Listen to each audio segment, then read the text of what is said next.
अस्सलाम वालेकुम। क्या हाल है सब लोगों के। सोर्सिंग का पार्ट 2। ये पार्ट 2 भी देख लें। पार्ट 1 में आप लोगों को सोर्सिंग के हवाले से और क्राइटेरिया था जिसमें हमने सिलेक्शन करी थी सप्लायर्स की।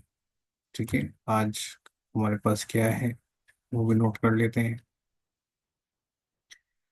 तो सोर्सिंग का पार्ट 2 ओपन करते हैं। स्क्रीन आपको नज़र आ रही होगी। सोर्सिंग के पार्ट 2 के अंदर here we go. First slide से इसके शुरू करते हैं हम लोग। Here is it. Product sourcing की पार्ट 2 में कुछ टर्म्स हैं एमओक्यू, मिनिमम ऑर्डर क्वांटिटी, जो अलीबाबा के ऊपर हमारे पास मिनिमम ऑर्डर क्वांटिटी नज़र आ रही होती है। वो actually that's not the fix quantity, वो कोई फिक्स क्वांटिटी नहीं होती। मिनिमम ऑर्डर क्वांटिटी जब हम नेगोशिएट करते हैं तो नेगोशिएशन में हम बता देते हैं उनसे कि भाई ये बेसिकली हम 500 तो नहीं, 300 या 100 पीसेस बाय करना चाहते हैं। तो नेगोशिएशन की भी स्लाइड्स मैंने बनाई हुई है, वो भी आपके साथ मैं शेयर कर दूंगा। लैंडिंग कॉस्ट क्या होती है? लैंडिंग कॉस्ट जो फैक्ट्री की कॉस्ट पर यूनिट कॉस्ट लिखी हुई है वो, और जो आपकी शिपिंग एंड ड्यूटी कॉस्ट है, जैसे कि जो आपकी एक्सडब्ल्यू प्राइस है या एफओबी प्राइस है या आपकी डीडीबी प्राइस है, जब आप नेगोशिएशन करेंगे ये प्राइस आपको मिलेंगी, उन दोनों को ऐड करेंगे तो आपकी वो लैंडिंग कॉस्ट हो जाएगी। Then what is the cost of goods sold? The cost of goods sold basically इसमें फैक्ट्री प्राइस और शिपिंग एंड ड्यूटी प्राइस के साथ साथ आपकी कोई भी सर्विस चार्जेस हैं। यानी आपका फॉर एग्जांपल मेरे पास कोई प्रोडक्ट रखा हुआ है, 2024 में वो प्रोडक्ट पड़ा हुआ है, तो मैंने उस प्रोडक्ट पे देखा है कि उसको शिपिंग कॉस्ट, उसमें कोई सर्विस चार्ज या कोई भी जो मैंने बेयर करी उसको अब तक वो जो गोदाम में रखा हुआ है जितनी कॉस्ट पे पड़ी है, तो फैक्ट्री कॉस्ट और शिपिंग कॉस्ट और उसकी सर्विस कॉस्ट वगैरह जो भी उसके ऊपर है वो मिलाकर आपकी कॉस्ट ऑफ गुड्स सोल्ड, यानी गोदाम में माल इतना पड़ा है बेचने के लिए, इसकी बात है। How to make the sourcing sheet, कैसे बनाई जाए? सोर्सिंग शीट का ये टेम्पलेट है, उस टेम्पलेट को कॉपी करके जब ओपन करेंगे तो ये आपको कुछ इस तरीके से ओपन होगा। ठीक है, ये आपका इधर से ठीक है, ये आपने ओपन होगा। ओपन होने के बाद आपने इसकी मेक कॉपी कर लेनी। मेक कॉपी करोगे तो फिर इन कॉलम्स को फिल कैसे करना है? फिल करने के लिए आपने क्या करना है, आपने प्रोफाइल पे जाना है अपने सप्लायर्स की, जहाँ पर सप्लायर का आपका नाम दिखेगा। यहाँ पे इसको थोड़ा सा बड़ा करके मैं ओपन करके दिखा देता हूँ। ठीक है, ये देखिए, अब आप क्लियर नजर आ रहा होगा।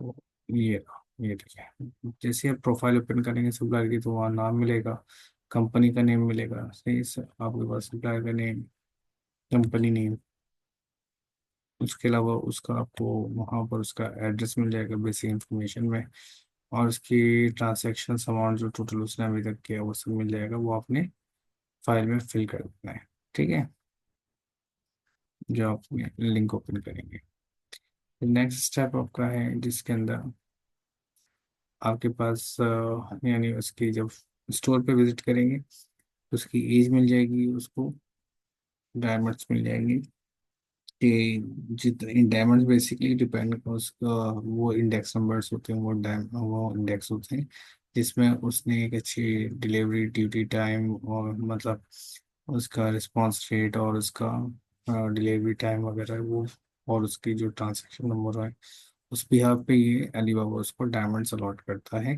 तो कम से कम वो 3 डायमंड्स होने चाहिए। और ऑनलाइन रेवेन्यू उसका यहाँ जितना भी है वो आप नोट करके शीट पे लिख दें।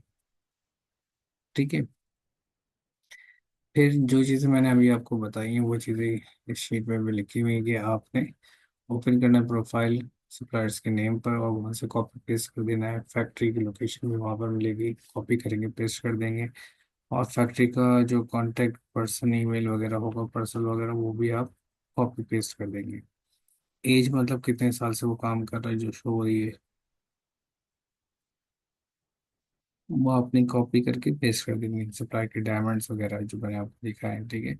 सप्लाई ट्रांजैक्शंस जो मतलब जितनी उसने ट्रांजैक्शंस करी है वो, और प्रोडक्ट का रेफरेंस में जो इमेज है आपकी जो प्रोडक्ट की वो भी आप उधर पेस्ट करेंगे। एमओक्यू मिनिमम आप कितना ऑर्डर पेस्ट कर रहे हैं, फॉर एग्जाम्पल 500,000 या 300, वो अपनी शीट में लिखनी है। और इसके अलावा एक्सडब्ल्यू प्राइस हो, इन यूनिट पर यूनिट जो प्राइस होती है एक्सडब्ल्यू प्राइस, जिसमें वो कहता है कि मैं आपके लिए माल बना के गोदाम में रख दूंगा।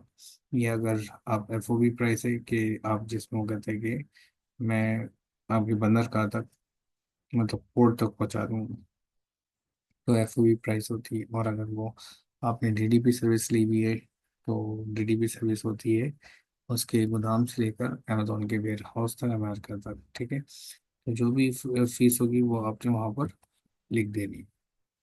फिर इसके बाद वेट सप्लायर आपको देगा। ग्रॉस मार्जिन कैसे पता चलेगा, आपने जो एक्सडब्ल्यू प्राइस होगी वो प्रॉफिटेबिलिटी कैलकुलेटर शीट के अंदर मौजूद होगी, ठीक है। वो कैलकुलेटर उसमें आपने पुट कर देना है। इसके अलावा एमओक्यू और लैंडिंग प्राइस इनको मल्टीप्लाई करेंगे तो आपको टोटल ऑर्डर वैल्यू पता चलेगी। जैसे कि एमओक्यू फॉर एग्जांपल है 100 और लैंडिंग कॉस्ट है 5, तो आपको पता चलेगा $500 ये टोटल ऑर्डर वैल्यू हो जाएगी। फिर प्रोडक्शन लीड टाइम भी वो आपको उसी के पे वही सप्लायर बताएगा कि 25 दिन में, 30 दिन या 45 दिन में वो पूरा करेगा। और 30% एडवांस पेमेंट होती है, 70% जो होती है जब शिपमेंट कंप्लीट हो जाती है, इंस्पेक्शन वगैरह हो जाता है तब। प्रोडक्ट की स्पेसिफिकेशन जो है वो इंटेप वाली अलग थी, लेकिन ये वाली स्पेसिफिकेशन वो होंगी जो सप्लायर को आपने एंड में दी होंगी। भाई सप्लायर आपको बताएगा कि आपका मटेरियल, आपकी क्वांटिटी, आपका पैकेजिंग, आपका एडिशनल आइटम वगैरह जो भी है वो सारा सप्लायर प्रोवाइड करेगा, वो शीट में लिखेंगे। कस्टमाइजेशन अगर लोगो लगा के दे रहा है तो यस लिखेंगे, नहीं लगा के दे रहा तो नो लिख देंगे। एंड में अपना रिमार्क्स लिखना है और आपने ये बताना है कि ऐड कोई भी रिमार्क्स लिखेंगे किसके साथ सप्लायर के साथ काम करना चाहिए या नहीं करना चाहिए। इस तरह की आपकी शीट बनेगी, ठीक है। शीट के अंदर तीसरा जो टैब है उधर वहां पर सप्लायर का नाम आप लिखेंगे और जो आखिरी कन्वर्सेशन आपसे होगी लास्ट, उसका स्क्रीनशॉट लेकर पेस्ट कर देंगे, ठीक है। ये वो कैलकुलेटर है जो उसमें अंदर आपको मिलेगा। तो एक्स डब्ल्यू प्राइस यहाँ पर आप जैसे लिखेंगे तो ग्रॉस प्रॉफिट यहाँ पर आ जाएगा। तो वो ग्रॉस प्रॉफिट आपने शीट में मेंशन करना है कि ये इसका ग्रॉस प्रॉफिट है। तो ये आप चेक करेंगे अगर 25% से अब उसका ग्रॉस मार्जिन आ रहा है तो गुड टू गो।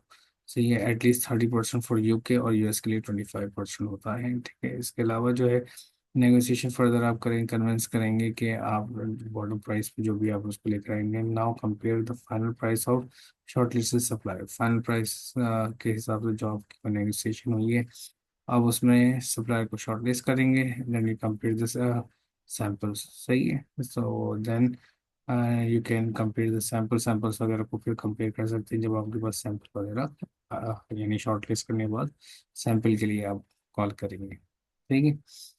तो आप सप्लायर के अरेंज कर दें सैंपल और डिस्पैच कर दें आपके फॉरवर्डर्स को एड्रेस पर। तो फॉरवर्डर का एड्रेस आप देंगे, फॉरवर्डर का एड्रेस आपको चाइना से अलीबाबा पे आप फ्रेट फॉरवर्डर लिखेंगे तो वहाँ पर बहुत सारे फ्रेट फॉरवर्डर आ जाते हैं, वहाँ से हम हायर करेंगे। कैसे हायर करेंगे उसकी एक अलग से एक अगली वीडियो बनेगी, ठीक है।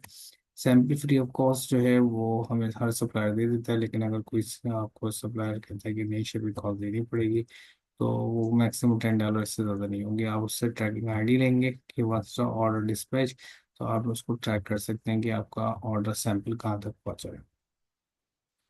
सैंपल को यानी ऑर्डर को प्लेस करने के लिए आपने परचेस ऑर्डर बनाना है। परचेस ऑर्डर कैसे बनता है, परचेस ऑर्डर का एक यहाँ पर टेम्पलेट मैंने दिया हुआ है। तो परचेस ऑर्डर को आपने यूँ कॉपी किया, मैं आपको ये टेम्पलेट दिखा देता हूँ, ठीक है। ये टेम्पलेट मैंने ओपन किया और ये रहा टेम्पलेट परचेस ऑर्डर। यानी जब सारी आपने सिलेक्शन वगैरह सब कर ली तो इस तरीके का आपके सामने परचेस ऑर्डर आ जाएगा। तो आप यहाँ पर ये बोलेंगे कि we have evaluated the sample and now want to process with the order placement. आपका सैंपल हमने देख लिया, अब ऑर्डर प्लेस करना है, ठीक है। और जिसमें आप क्वांटिटी लिखेंगे, इतनी क्वांटिटी, इतना पैकेजिंग साइज लिखेंगे, ठीक है। अग्री करेंगे कि हमने एक्स टेबल प्राइस पर अग्री किया है। गुड्स रेडी डेट जो आपके प्रोडक्शन लीड टाइम वो दे रहा है सप्लाई, वो यहाँ लिखेंगे। पेमेंट टर्म्स जो इससे बात हुई कि 30% पहले, 70% इंस्पेक्शन के बाद मिलेगी, ये सारा एक समझ अग्रीमेंट है। प्रोडक्ट फीचर डिस्क्रिप्शंस में स्पेशल रिक्वायरमेंट कोई अगर है तो जो कुछ भी आपकी प्रोडक्ट फीचर डिस्क्रिप्शंस है वो यहाँ पे आप लिख देंगे। अगर आपने कोई स्पेशल रिक्वायरमेंट्स को बोलिए कि बस उसमें बटन लगा दें या उसका शेप चेंज करते हैं, कुछ भी आपने बोला वो इधर लिखेंगे। इंस्पेक्शन लीड टाइम में आपने उसको बताना है कि वो need to production sample 10 days before the completion of goods, हमारे गुड्स से पहले वो सैंपल 10 दिन पहले आ जाना चाहिए। And external inspection will be scheduled for the goods in your factory. AQL 2.5, ये स्पेशल इंस्पेक्शन है जो कंपनी खुद ही करती है, वो उसकी रिपोर्ट कंपनी आपको देगी। If the inspection fails then the second inspection cost needs to be bear by the supplier. अगर आपका इंस्पेक्शन फेल हो जाता है आपका, तो सेकंड इंस्पेक्शन वो कंपनी सप्लायर बेयर करेगी। या final packaging carting dimension need to be exact measurement shouldn't have any error in them, or as our storage freight cost depends upon it. If the forwarder a warehouse come back to with the picture showing the changes in these dimensions, अगर हम यहाँ पे कह रहे हैं कि अगर कोई डायमेंशंस वगैरह में कोई चेंजेस हुई जो हमने लिख के भेजी हैं, उससे कोई ऊपर नीचे डायमेंशंस हुई और जिसकी वजह से फ्रेट फॉरवर्डर जो है उसने कहा कि भाई ये तो कैरी करने में प्रॉब्लम हो रहा है कि इसका साइज ये आया था लेकिन ये तो डिफरेंट साइज है, तो वो सप्लायर पे करेगा। Afterwards if the customer come back to us, और अगर कम बैक कस्टमर हमारे पास आता है कोई इशू वगैरह लेकर, तो उसका भी जो इश्यूज हैं वो सप्लायर ही बेयर करेगा। नीचे हम उसको अल्टीमेटम दे रहे हैं कि 1 वीक डिले होता है तो कोई मसला नहीं है, 2 वीक्स पे आपको 5% डिस्काउंट देना पड़ेगा या फिर 50% गुड्स बढ़ा दो। 3 वीक्स डिले होता है तो 10% डिस्काउंट दोगे और 50% गुड्स बढ़ा दो या फिर, ठीक है। 4 वीक्स पे 15%, 75% गुड्स बढ़ा दो या फिर, ठीक है। और 5 वीक डिले होते हैं तो 20% डिस्काउंट और 100% गुड्स को डबल कर दो। और अगर 6 वीक्स तो फिर हमारी तरफ से ऑर्डर कैंसिल, ठीक है। फिर हमने यहाँ पर जब परचेस ऑर्डर बन गया तो हम साथ में परचेस ऑर्डर के साथ साथ हमने क्या करना है, उससे PI भी मांगना है। PI मतलब परफॉर्मा इनवाइस। जैसे हम परचेस ऑर्डर बना रहे हैं कि जो जो हमारी बात हुई है वो हमने लिख के उसको भेज दी, वो सेम हमें एक और उसी तरीके का अग्रीमेंट बना के देगा, उसे परफॉर्मा इनवाइस कहते हैं, ठीक है। यहाँ पे क्रॉस चेक जब हो जाएगा परफॉर्मा इनवाइस, और तो उसके बाद हम ऑर्डर प्लेस करेंगे। किस 30% इनिशियल पेमेंट उसको करेंगे कि लिंक क्रिएट कर दो 30% इनिशियल पेमेंट का अलीबाबा के थ्रू। अलीबाबा के थ्रू ही लिंक बनना चाहिए, अगर हम कहीं और से करेंगे तो फिर अलीबाबा रिस्पॉन्सिबल नहीं होता। जैसे ही पेमेंट लिंक आपका क्रिएट हो जाता है तो क्लाइंट जो है फिर आपने उसको पेमेंट करनी होती है 30% अपने सप्लायर को। पेमेंट ऑर्डर ऑर्डर प्लेस हो जाता है तो उसका तरीका फिर आपकी शिपमेंट जो है आपकी प्रोडक्शन स्टार्ट हो जाएगी। आपने फॉलोअप करना है 30 दिन, ठीक है। और हर यानी उससे पूछना है ना कि आपने बैठ जाना है आराम से सुकून से, अगर 30 दिन का उसने टाइम दिया। प्रोडक्शन जैसे कंप्लीट होती है तो आप इंस्पेक्शन के लिए अरेंज करेंगे स्कीमा रिपोर्ट या जूम इंस्पेक्शन, जैसे मैंने आपको पिछली वीडियो में बताया है। और सैंपल उसको बोलेंगे कराची ऑफिस से भेज दे। वंस इंस्पेक्शन पास, जैसे इंस्पेक्शन हो जाता है पूरा तो शेड्यूल करनी है इन्वेंट्री पिकअप टू शिप के लिए। Get packaging packing list from the supplier to be given to our forwarder along with the shipping labels. तो आप उसको कहते हैं हमारी सारी जो है शिपिंग लेबल के साथ हमारा फॉरवर्डर आपसे ले लेगा। सही, forwarder will then coordinate with the supplier, supplier के साथ कोऑर्डिनेट करे शेड्यूल करेगा इन्वेंट्री को पिकअप करने के लिए शिपमेंट्स के लिए, ठीक है। फॉरवर्डर कैसे हायर करना है वो नेक्स्ट वीडियो में बताया जाएगा। इन्वेंट्री शिफ्ट हो गई और आज की वीडियो यहाँ पर कंप्लीट हो गई। होप ये आपको समझ में आई होगी।